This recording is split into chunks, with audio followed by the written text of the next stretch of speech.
If there's a car company that we sometimes criminally forget about, it's Suzuki.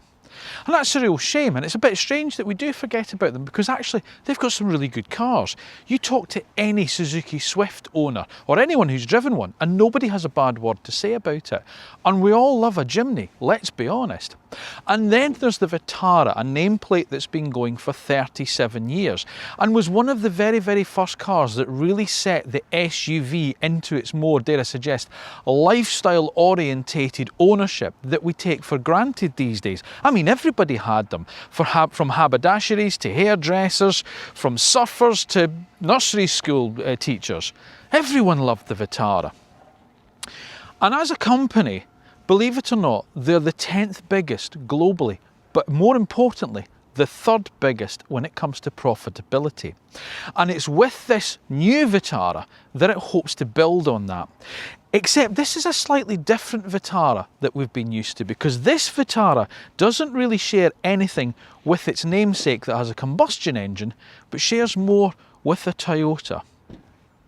But either way, this is going to be an important car for the Japanese brand.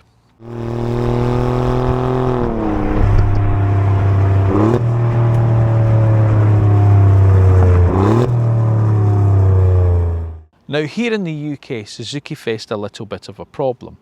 They've had to cull their range quite a bit over the last few years. Not because nobody was buying them, far from it. Loads of people still wanted to buy Jimneys. The problem was because they didn't have an electric vehicle in their range, it would fall foul of the ZEV mandate that was coming into play in the UK. They would face huge financial penalties if they carried on selling the cars that they were, and they desperately needed to get an electric car onto the market. And that's when they placed a call to Toyota. Now, as I say, if you're familiar with the look of this car, you might go, well, that's a Toyota Urban Cruiser wearing a Suzuki badge. And you'd sort of be right, because it is the Suzuki version of that car. But here's the thing. It's Suzuki that developed the car. Suzuki are at pains to point out that this is their car. They've done all the development work, and Toyota have taken the car on. And of course, the two companies share a technical partnership because obviously it goes both ways. With Suzuki, we had the Swace, which was effectively a Toyota Corolla estate. They also have the A-Cross, which is effectively a RAV4 plug-in hybrid, which helps them out at the top of the range. But further down the range in their smaller cars, that's where Suzuki really do win. So that is effectively what the Urban Cruiser is. It is the Toyota version of this, the new e-Vitara. And despite, as I say, sharing the nameplate with its combustion engine compatriot, it is a bespoke EV. It's not an electric Vitara that we've been buying in the UK for the last goodness knows how many years. This is a brand new car, and all that it shares with its other car is the badge. But how different is it? But as always, let's take a look at the main points of the new Suzuki e-Vitara before we start the full review. So the e-Vitara is the company's first electric car, and it will compete against competition from the likes of the Peugeot E2008, the BYD Atto 2, Fiat 600e, Jeep Avenger, as well as larger rivals such as the Kia EV3 and Skoda Elroq. As I said, it's also the Suzuki equivalent of the Toyota Urban Cruiser, as the two companies have a technical partnership and co-develop cars together. It has a choice of two battery sizes, a smaller 49 kilowatt-hour unit for a WLTP range of 214 miles and a larger 61 kilowatt-hour one option for a range of up to 266 miles. Both 2- and 4-wheel drive versions will be available depending on battery size and trim. And prices start from just under £30,000 and go up to just under £38,000 depending on model and specification. Right, before you turn off when you heard those prices mentioned, bear with me here, because I don't normally get involved in mentioning incentives as such, especially not this early in the review. But there has been the Suzuki grant applied to the car, which has actually meant the price has actually been lowered when the car launches here in the UK. So when you first start hearing those prices and think that's too expensive, by the time you've applied the Suzuki granted to it, it brings it into much more sharp competition. So stick with me on this, because this is quite interesting. Right, let's kick off with how the car looks, and obviously we'll need to talk about how it differentiates in terms of how it looks against the Toyota Urban Cruiser, which we've obviously done a sneak peek with. And the first thing, as I say, is to remember is this is Suzuki's car. This is not Toyota's car that Suzuki have taken and rebadged. It's the other way around. And we know that because back in 2023, Suzuki showed us a concept car called the EVX, which is pretty much what we're seeing here. It's the production version of that concept. And I think in terms of concepts, when you see a concept car and you go, it'll never look like that when we're able to buy it, Suzuki have ensured that it pretty much does. Now, as I say, it's a bespoke EV platform. It sits on the Heartec E platform, as I say, that will also sort of like, it's a derivative of a combustion engine platform from way back, but it's changed so much you'd never actually guess it was. And Suzuki have really done a good job with this car, I think, because it embodies an awful lot of what Suzuki stands for, especially the Vitara range, which, as I say, is a name that's been around for 37 years now, believe it or not. They've got 55 years of experience of building 4x4s, more for, dare I suggest, the smaller car market. And I think they've managed to sort of like embody what we want from sort of like an SUV, but done it well in a small car. In other words, I think it looks quite chunky at the front, and I really like that. I really like what Suzuki have done. Of course, the Toyota one's got their sort of like blade hammerhead style lights here, but Suzuki's got that much more kind of butch sort of aggressive look, that friendly. It's almost like a little, you know, you see a bulldog puppy. That's what this reminds me of. It's got that sort of like aggressive look to it, but you can't help looking at it and go, oh, that's really sweet. I really like that. And I really like the way the e-Vitara looks, I really do. Of course, you get your big bold Suzuki badge slap bang in the middle there. Of course, you get your LED headlights here. They've got some nice lighting signature, a new lighting signature for Suzuki, which this car has. And we've been out on the drive today, and the guys were following me, behind, and you could look in the mirror and go, that's actually quite a distinctive looking car from the front. A lot of black plastic down here, but that is very good. And now we're going to talk about its off-road capability a bit later on, because we've actually been off-roading with the car. This is a very capable car. I want to make that very clear.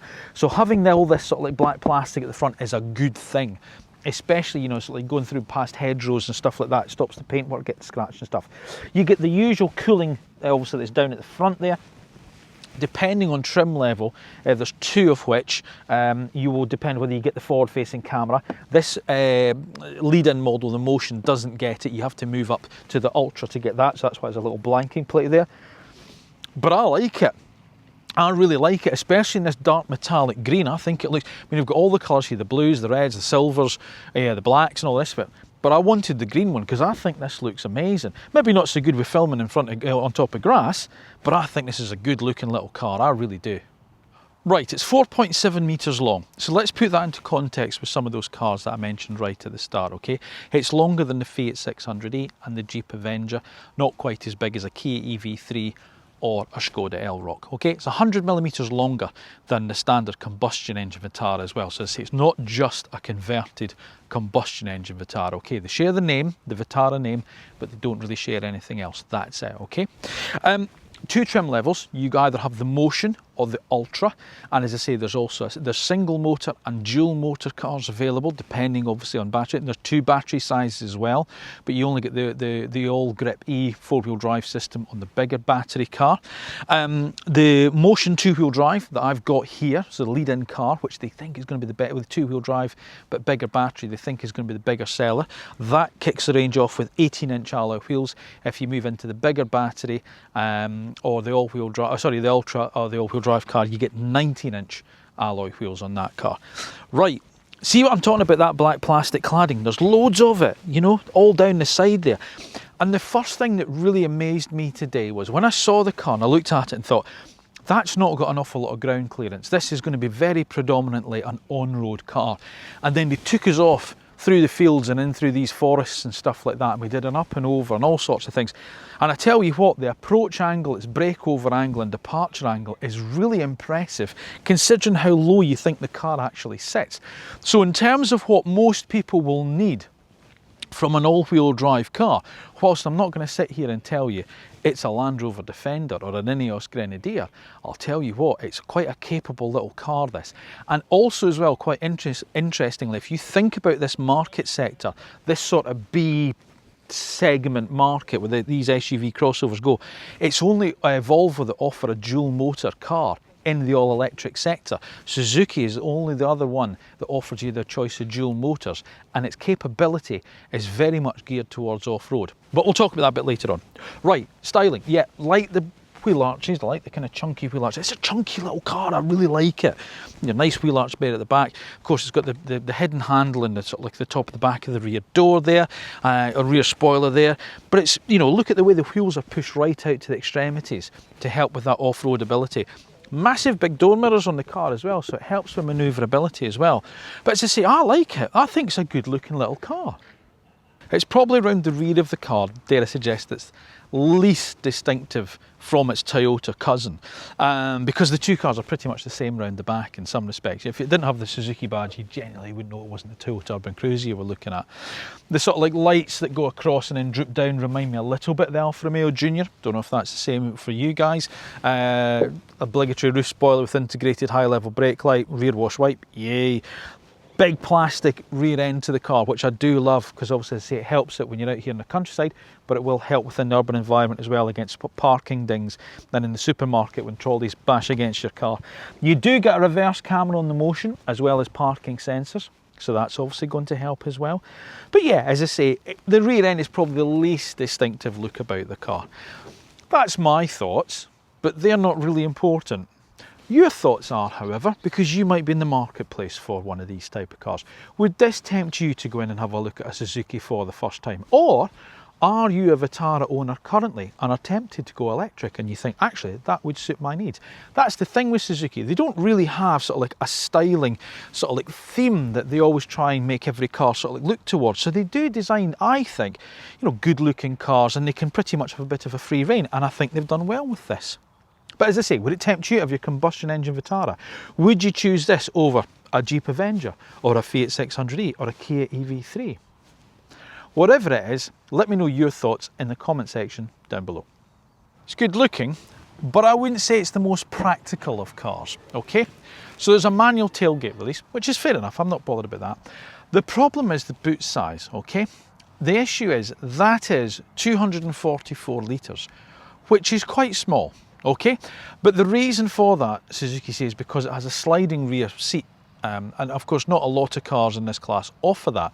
But even if you slide the rear seat all the way forward to increase the size of the boot space, it only goes up to 344 litres, which is still quite small, I think, especially when you consider the size of things such as the Kia EV3 and the Skoda Elroq that it will compete against. Now obviously I don't have my suitcases with me because we are on the UK media drives, but I do have my big 42 litre rucksack there, and my camera bags, my jacket and stuff and that there, so you can sort of get an idea of what it's like. Now there's a split fold rear seat that folds 40, 20, 40, okay? And the interesting thing in the press pack, Suzuki say when you fold those down, it takes total capacity up to 542 litres. That can't be right, okay? That has to be maybe the space up to the volume up to the window line. It can't be the overall space that I normally quote for, because yeah, that's just wrong. So whatever it is, I'll find out and put it in the banner down below. But yeah, it is a boot that's on the smaller side of things. There is some small storage underneath the boot floor, so you do have somewhere to put your cables in, but you don't have a height adjustable boot floor, if that makes sense, to increase that space. So it is just that sort of like sliding rear seat. You do have a couple of little bins down at the side there that you can drop things down into, but you know, there isn't really anything other neat things such as, you know, tie down hooks and things like that for more practical sort of like family life, or hooks that fold down, which is a little bit disappointing to see from a manufacturer such as Suzuki. It's not a bad height for load lip. As you can see, some of the bumper comes up with the tailgate, so it does make it quite practical, and it is a flat load entry in. But yeah, in terms of actual boot volume, it's certainly on the smaller side when it comes to this class. Rear seat space, however, isn't bad, which is quite good. And it's also, because you seem to think that it sits quite low, it's quite a nice step across into the car. So if you've got used to sort of, dare I suggest, taking elderly passengers around, you know, parents-in-laws, things like that, it's not a difficult car for people to get into. You just step across into it. So that is quite nice. And then once you're in here, it's not bad, in fairness. Headroom's a little bit tight, I would say, especially if you're taller. Now, I'm 5'8", that's my driving position. I've got plenty of knee room round about me. There's plenty of foot room, because I say the seat feels quite far away. But headroom, well, it's there. You can just see it's a sort of like just about a hand's width above my head. So I would say if you've got sort of passengers that are more like 6 foot, they might start to find this quite tight there. So headroom's something to watch. Storage space. Well, there's no pocket on the back of the driver's seat, but there is one in the back of the passenger seat. And you do have a little slot that you can just perch your mobile in there, although it's not particularly great, but I've got quite a big phone. But if you had a slightly smaller mobile, you could pop that in there. Plus, you've also got 2 USB ports in the back there. You've also got door bins, although they are quite narrow. They will take a water bottle, but not a particularly big one, I would suggest.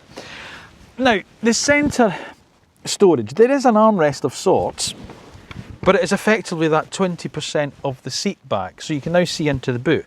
But there's 2 cup holders there, and it's at a bit of an angle up. It's not an ideal situation. It's not, you know, as good as a separate folding armrest, but at least it's something, and there are some cars in this class that don't have that.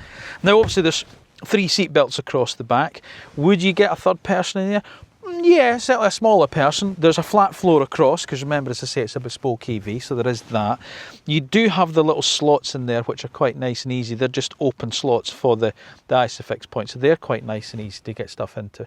So again, you know, in terms of rear seats, oh, and as I say, remember, you've got that sliding rear seat as well. So if you've got more luggage, you can slide it forward, or a smaller passenger, you can slide it back. And it's not the whole bench that slides, it slides in a 60-40 split. So again, depending obviously who you've got in the back and how you want to configure it, that's not too bad. But as I say, in terms of rear space, it's fine as long as you're not too tall.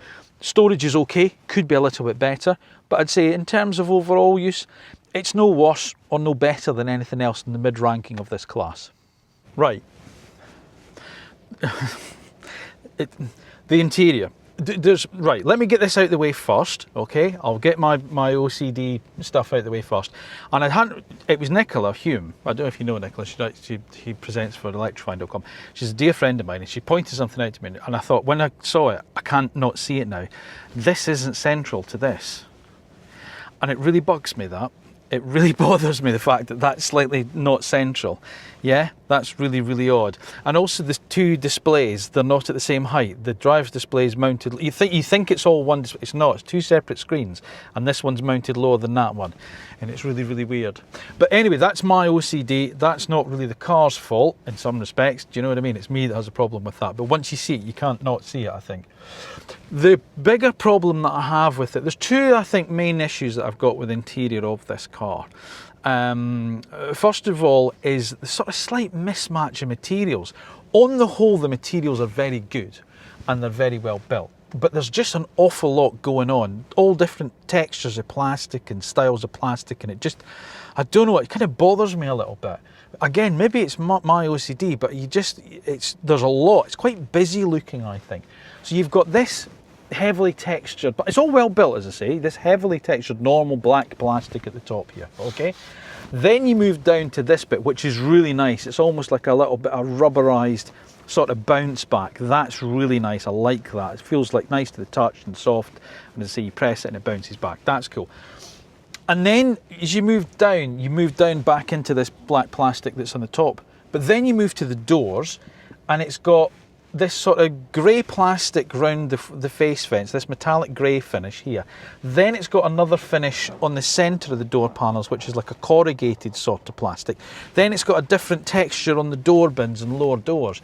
It's just a lot to take. Oh, and then you've got this massive big piece of piano black. This piano black here. There's so much going on.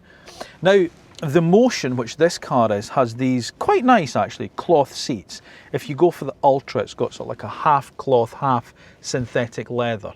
And depending on the colour of the exterior, you can have that as a sort of brown finish, which does actually give the interior a bit of a lift. The other thing you get with the Ultra is a sunroof as well. So the idea behind the 2 trim levels, Suzuki are saying there's really no options. The only options you choose is your colour. I think it's metallic white is standard. All the other metallic paints are an option, and then when you move to the Ultra, you can have the 2-tone finish, and that's a further option. Anyway, there you go. So that's the 2 sort of like things that really bug me about this, the interior. In terms of the design, that being off-centre, and I see there's just so much different materials going on in here that means it's quite I don't know, there's just an awful lot. I don't know why they used this piano black here either when they've got that metallic. That would have been better just in that finish. It would have been so much nicer if they just used that. But yeah, just, and it's all over this centre console. Look at it, it's everywhere. And whilst it's nice and shiny and clean in this car, it's done 350 miles, I guarantee you when it's done 3,000 miles, it will not look like that. Especially with so much physical buttons around the car as well, which is a good thing. So that's the sort of first thing that bothers me. The second thing that I find quite irritating is this screen. Okay, it's quite slow to respond. Okay, now the other thing as well is Suzuki said, you see what I mean? It's taken ages to move into the screen that you press. Do you know what I mean? It's not quick. It's fine the way that it, you know, in terms of the size of it, it's 10.1 inch. And it's fine in terms of how it's laid out and stuff, and it's quite easy to read and stuff, but it's just really slow to respond. And it's not the most intuitive screen to use. So I was trying to find stuff earlier. I was trying to link up I still haven't linked my phone to it, because it's really, you press phone and you expect to see a thing that says connect phone. It doesn't. I still don't know how to connect my phone up to the car. So you think, well, it must be in the vehicle. No, that's to do with your energy flow and stuff like that. Well, it must be in settings then. No, it's not. Do you see what I mean? It's just, I don't know, it's not the most intuitive thing to really sort of like get your head around, which is a real shame. Because as I say, the clarity of it is fine. And as I say, it's just not easy to use and it's quite slow in its response. So that's the other problem that I've got with it. However, you do get a lot of physical buttons with the car, which is a really good thing, and they're in a really easy to use position because whilst I don't like what they finished it in, the design of it, this is nice and high. So you've got this, you know, high floating console, there's some good storage underneath that. And here you've got buttons along here for your climate control system. So you've got a proper volume control there for your radio. You've got a proper, they're like the Peugeot piano keys, aren't they? You know, they're sort of like the up and down keys, like Stellantis do. And they're quite nice actually. They're not Stellantis buttons, but they're quite nice to use. Up and down fan speed, air con, air recirc, your front and rear screen demist, and then your temperature gauge there. And of course they light up as well if you set a particular thing. So you set your front demist on, it lights up. So that's quite nice. Plus as well, you've got some controls on the steering wheel as well. So, but again, the spokes are finished in piano black. And you've got a couple of, you've got a favourite button there, you've got cruise control over your right hand side, and then you've got your audio controls and your information over on the left. Okay, and then down here, depending obviously on the model you get, will depend on what buttons you get here. So we'll talk about this when we drive it. You've got the central transmission selector, which is sort of like from the Toyota BZ4X. So you push it down to engage drive. It's quite nice actually. Then there's a button for park, and then you've got a button for your brake regen. I'll talk about that when we're out driving. On the two-wheel drive car that this is, you've got a snow mode, but on the all-wheel drive car, you've got hill descent control on this side, and on that side, it's a trail mode. Okay, and I'll explain about that a bit later on. Then you've got your drive mode button here, and the nice thing is there's really only just the two modes. Well, your normal mode, which you're in anyway, and then you press it and go to sport or eco. That's it. Okay, so there's nothing really to sort of like set up, which is good because that's too slow. Then you've got your electric park brake, then you've got your hold, you know, when you press and hold the brake thing. Now again, the Ultra model gets a wireless charging pad. You don't get that in the Motion, but you do get a nice big slot there for your mobile. It says in the spec that the smartphone mirroring's wireless, but I had to plug it in earlier because I can't figure out how to get it in. But you do get Apple CarPlay and Android Auto either way, and there's USB ports underneath there. There is a lift-up armrest, which has got quite a deep bin in fairness. You certainly get a travel pack of Werther's Originals in there, so that's good. The door bins are very good because my big Yeti water bottle slots in them without being forced in. It just drops in there nice and easily. I haven't tried it in them. No, it's not quite big enough for that, but it's all right. It'll take most normal coffee cups, and that drops down into there. And the column stocks are nice and chunky and easy to use. I do like those. One thing I do like, however, is the clarity of the dashboard. I really like this. And it's really nice and easy to actually sort of like, configure. You press this info button here and it's sort of, so you've always got this central dial, yeah? It's not going to do it because I don't think I'm in, does it need to be in drive? I don't know. Maybe it's because I've not got my seatbelt on. Let me just pop this on, just see if that makes the difference. Yeah, there we go. Yeah, there we are. I see it now. What it does now, so it keeps the central dial where you've got your speed and your power rating there. And then what it then does is it has two smaller screens that then sort of like slide across and display either side. So you can have, for instance, your trip over here, which is showing you your average consumption and efficiency plus your battery readout with your navigation over on the right. You press it again and it slides across. So now I've got the nav on the left and my mobile, if I could connect it, on the right hand side, and then you slide it, see, so it all moves across. So depending on what you want to see, you can have it in these screens. So if you're using, I don't know, your nav up here, but you can also have it as a little smaller screen in there, plus your media outlet there. I do like that, and it's very clear and it's very easy to read on the move. Sorry, I'll take that off now. So that's good. And as I say, it's weird at first because you can't help but notice the two screens are at different height. That's 10.1, that's 10.25 inch there. But actually, when you're sat here, you get a really nice view through this sort of squared off steering wheel. So that's obviously why they've done it, why they've dropped this one down a bit. But there we go. So there's no head-up display. And it's not like, you know, the Toyota BZ4X where you've, and the Subaru Solterra that have got their instruments right at the base of the screen. Instead of that, that is what you have. But it's nice and clear to read, and the driving position's really good. I was driving the Vauxhall Frontera yesterday, which has got really comfortable seats in it. And I first got in this car and thought, oh, these are really hard and uncomfortable. And then we drove quite a distance from where we were staying last night to where we're actually doing the launch today. And these are really comfortable seats. I'd like to try them over a much longer distance to turn around and say they're brilliant, but actually on first acquaintance, they're quite nice. And there's a really good driving position. You can obviously, big mirrors that you can see out of, and you get a good view forward. Now, going off-road with the car, it was really easy. I have to admit, it was a really easy car to manoeuvre off-road, some of the tight little hedges and stuff we were going around. So I have to say it does work well in that. And then down in your door panel, you've just got your usual stuff, such as your windows and your electric mirror controls, so down there. So yeah, so it's a mixed bag for me, if I'm honest. I sort of like some of the interior, and some of it I feel really lets it down. As I say, I love this material here. I really like that. I like the fact this is a nice high console. I like the driving position. I like the seat. I like the fact that's really nice and clear. But it really bugs me that that's not centered. And that button looks like it's on the squiff as well. I don't know why, but that looks like it. And then obviously you get the two different heights of the screens there, and it's just a bit weird. And I just feel there's too much going on. There's too many textures of plastic going on for me. But that's just my opinion, I have to admit that. And I don't like all this piano black. You might feel differently, but the design of it is all right, and it works. And as I say, the main functionality is good. But that needs a rethink because it's just too slow and it's not the most intuitive screen in the world. And I just wish to get rid of all this piano black. Other than that, it's all right.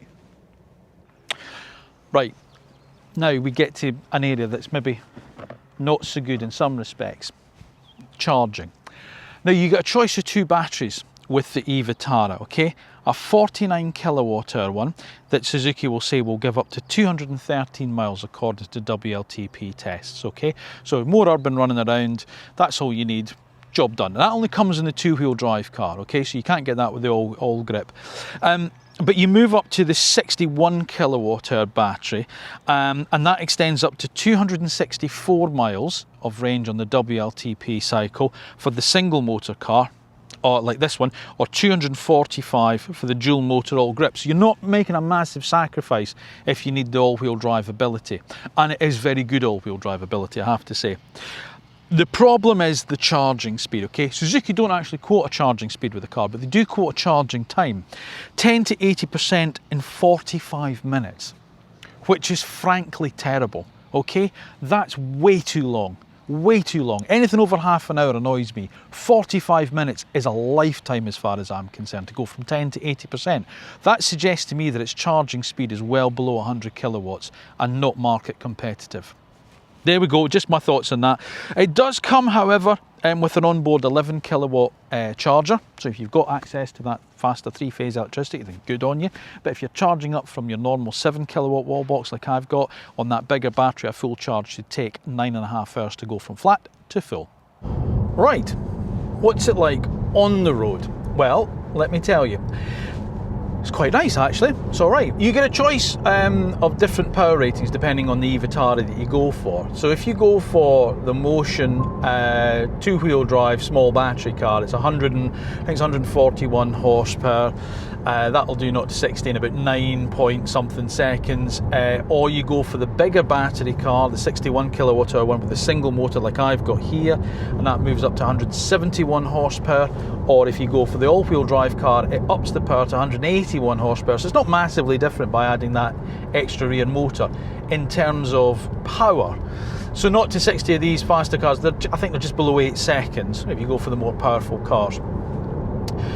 But on the road, it's actually quite a nice little car. So let me sort of like describe the way that the car sort of like feels. There's a couple of things that I really like about it. First of all is I quite like the damping on the car. You know, it's got a really nice sort of like, they've tuned the dampers really well. A couple of guys thought it was quite firm, but actually I quite like it. It's not uncomfortable, but the dampers tend to do most of the work. So you can really feel sort of like, you know, as you go over undulations and things, you know, they doesn't send shock waves into the car that you get from some cars. So it tends to deal with it quite well, you know, broken surfaces, you know, sort of potholes, sharp ridges, that type of thing. It deals with it quite well, I think. It's quite refined. You know, I'd say there's more tyre noise, you know, coming through the car, but I think that's maybe more down to the actual tyres rather than lack of sound deadening, dare I suggest. I think that's, you know, it's not massively noticeable, depending obviously unless you're on a really coarse surface, but it tends to be quite nice. The little pinging maybe is the ADAS system, the overspeed warning. And I have to say, the ADAS systems, they're not that intrusive. You know, when you get some of these, especially in some of the newer Chinese brands, they're really bellowing at you if you go over the speed limit or you wander out your lane. This doesn't. It's quite a gentle little chime that it gives you. Even the lane keep assist, it's just a gentle nudge of the wheel just back in. I've left it on, to be honest with you.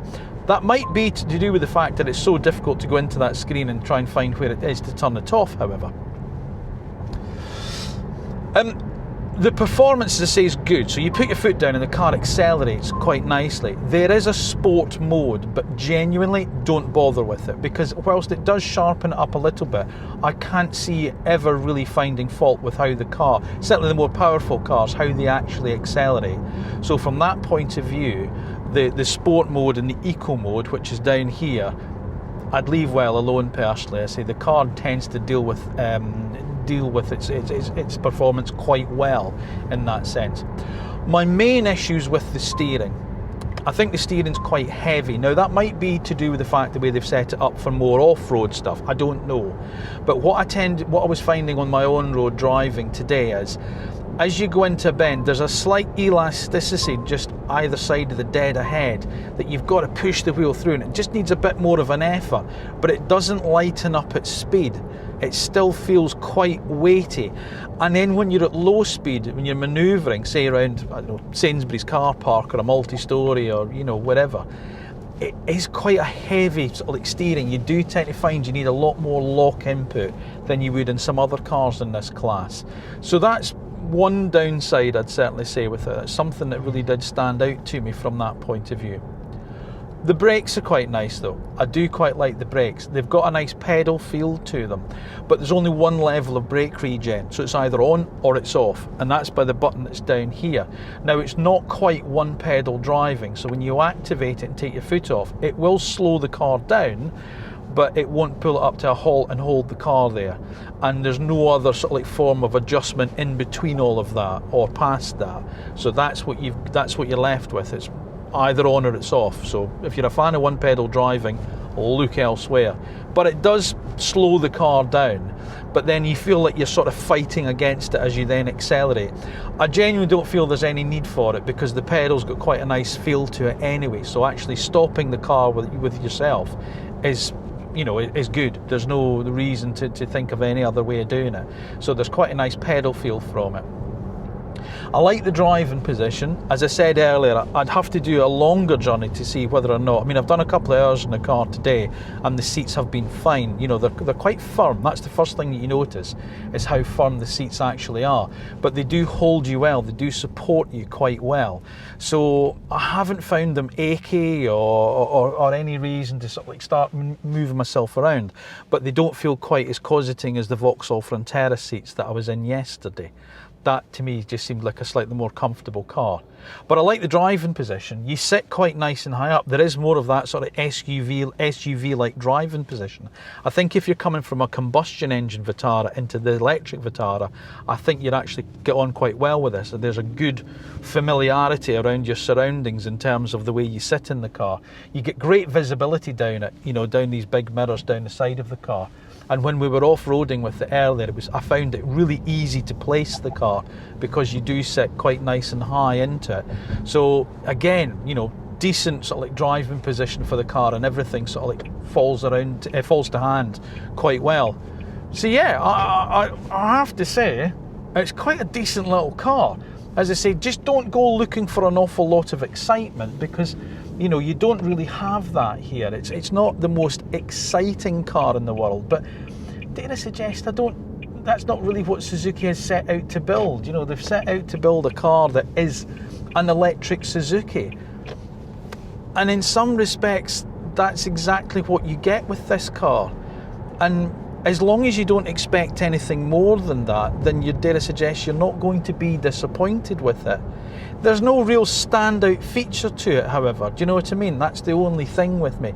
You can't sit there and go, well, the Suzuki e-Vitara is the best for, you know, acceleration, or it's the best, you know, it's the best handling car in its class, or it's particularly good at this, particularly good at that.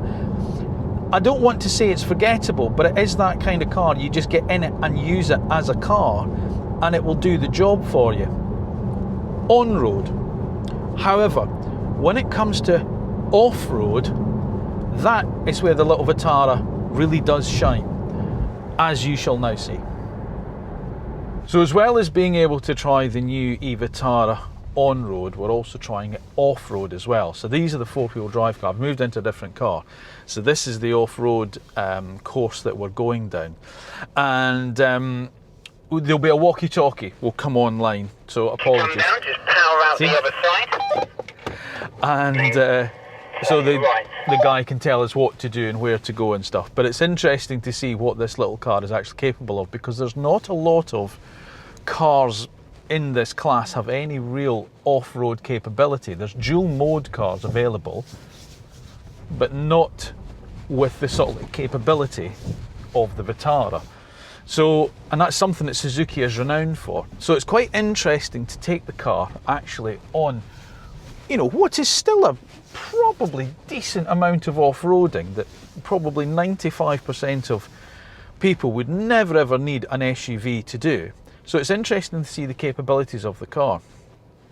You've got obviously they've got different modes, slightly different in the off-road, in the four-wheel drive car. There's a hill descent control, for instance, which we used on one of the first ones there. Plus there's a trail mode, which we're going to be using slightly later on. But yeah, this should be fun. Let's see what it's all about. Bit of track now. Gets you to just test out the suspension. It makes the suspension of the e-Vitara, of course, McPherson's strut, which really enhances the ride comfort. In the rear, if you have rear passengers, we've got the multi-link suspension as well, provides high level with great ride comfort.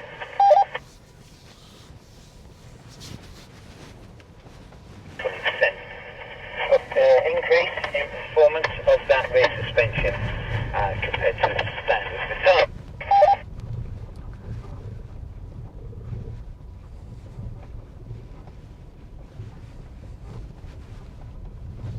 Now, whilst the car doesn't have huge ground clearance, again, it's probably just enough that most people are probably going to need, in fairness. So if you've been used to, I don't know, you've got a Vitara, you've got a, you know, an old Jimny or something like that, and you do use it for occasionally, you know, venturing slightly away from the tarmac, are you going to be okay in an e-Vitara? Well, that's what we're hoping to find out.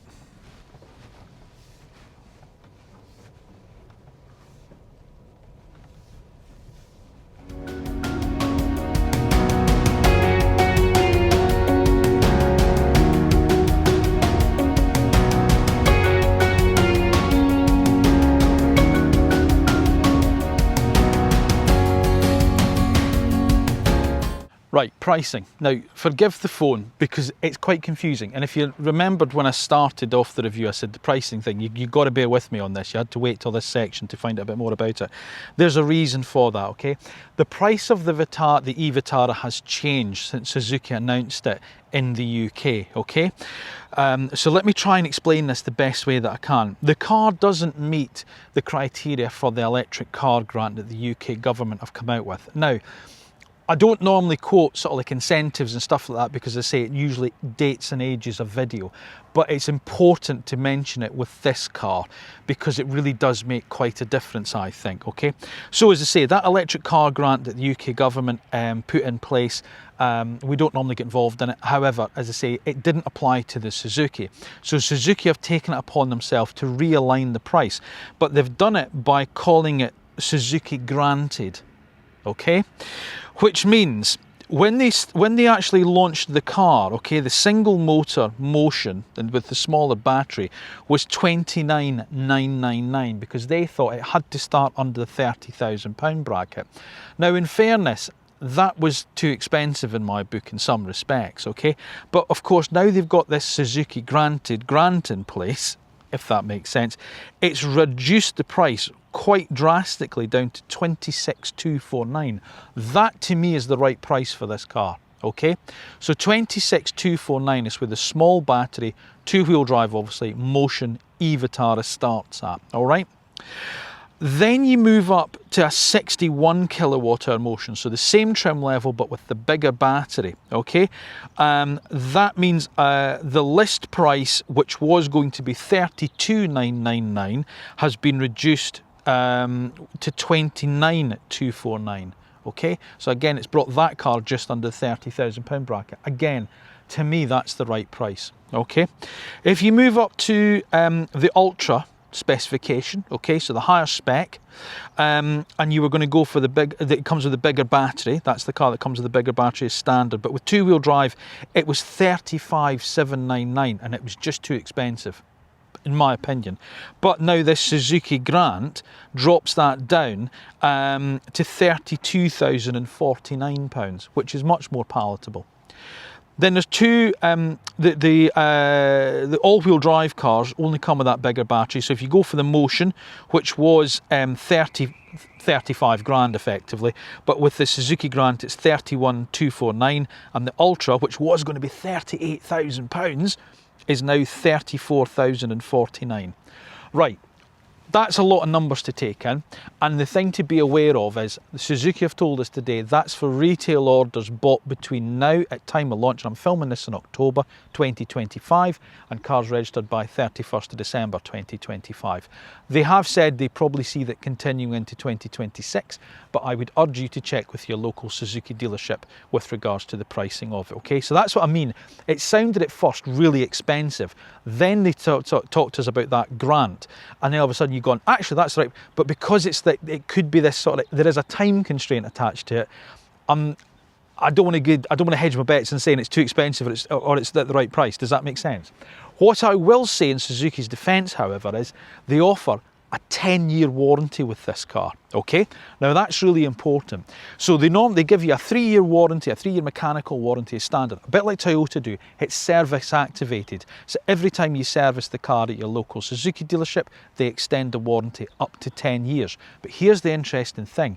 Most car manufacturers, when they do this type of scheme, the battery is warranted in a separate warranty with 8 years. Suzuki don't. Your battery is also covered for 10 years under that warranty. So that should give you some peace of mind. But my point is, please, please, please check with your local Suzuki dealer when it comes to the pricing of the car. Right, let's talk about the competition it's going to face, because it's plentiful, isn't it? If you see it as a B segment SUV, which obviously Suzuki really do, then you're going to obviously have your pick of the class in some respects. So you've got all the Stellantis group cars, you've got the Jeep Avenger, You've got the Fiat 600e, you've got the Peugeot E2008, the Vauxhall Mokka. You've also now got two entrants in which we filmed with recently as well, which to consider as well, the Citroen EC3 Aircross and the Vauxhall Frontera. Now those are two really practical little family EVs that do give an awful lot of car for not a huge amount of money. And that's where I think, as I say, pricing's key with the Suzuki. But those two cars offer an awful lot for the money in some respects. And then, of course, we've seen an awful lot of Chinese brands move into the marketplace as well. There's the Omoda E5, JQ with their new JQ 5 EV as well. That offers quite a lot of car for, you know, I'm saying not a lot of money, but you know what I mean. It's a good value for money proposition. And then, of course, you've got other cars, you know, in this class, such as the Ford Puma Gen E, the Renault 4 E-Tech, brilliant small family car. And then, as I say, if you move up a slight size into things, then you've been looking at things such as the Kia EV3 and the Skoda Elroq. But one of the key selling points with Suzuki is they're saying about the all-wheel drive system. You know, they are one of two manufacturers to offer all-wheel drive in this sector, and it's either them or Volvo with the EX30. And that's something that they think is going to be really a key selling point with the e-Vitara, as it should be, because it's Suzuki we're talking about here. And whereas the Volvo dual motor car, which is very, very good, it's a much more on-road biased type of four-wheel drive system. This is a much more off-road all-wheel drive system, as we've seen when we've been driving off-road. So if that's going to be a key factor for you, then in some respects, there's not really an awful lot of competition that can do what the e-Vitara is capable of. The e-Vitara is a bit of an oddball for me, because on the one hand, it does offer something that pretty much no other car in the class can offer, which is genuine off-road capability that some customers and some Suzuki owners will absolutely want. And I think it's a good looking little car. And of course, there's Suzuki's enviable reputation when it comes to their customer service and their customer retention. 7 out of 10 Suzuki owners buy Suzukis again, and that, I think, is a commendable statistic to trump out there. However, it's not really stand out enough in a marketplace that's filled with a lot of good competition, and in terms of its price, it only really comes in to make sense when that Suzuki grant is applied. And as I say, they've told us that is a limited time offer in some respects. It might happen for more, but at the moment, we have to look at worst case scenario, which when it finishes will make the e-Vitara quite an expensive car. But there's something charming about the Suzuki e-Vitara. Then there's also something charming about Suzuki as a company. The thing is, I don't think this car is going to make quite the inroads into the market that Suzuki say that they hope that it will have. But I don't think that's anything to get upset about. Put it this way, what I think this will do is I think this will turn a lot of Suzuki owners into EV drivers. I just don't think it will turn an awful lot of electric car drivers into Suzuki owners. But I don't think that really matters, because that stat on its own, for me, is a success story worth shouting about. Thank you for watching another road test review here on House of Cars. Please make sure you are subscribed to the House of Cars channel, and then when you've done that, make sure you've also turned on your notifications so that you don't miss the next episode when it's uploaded and it's gone live. If you have enjoyed this review, make sure you give it a thumbs up, and of course, as always, let me know your thoughts in the comment section down below. Let me know what you think about the cars that feature on the channel and on the House of Cars channel overall.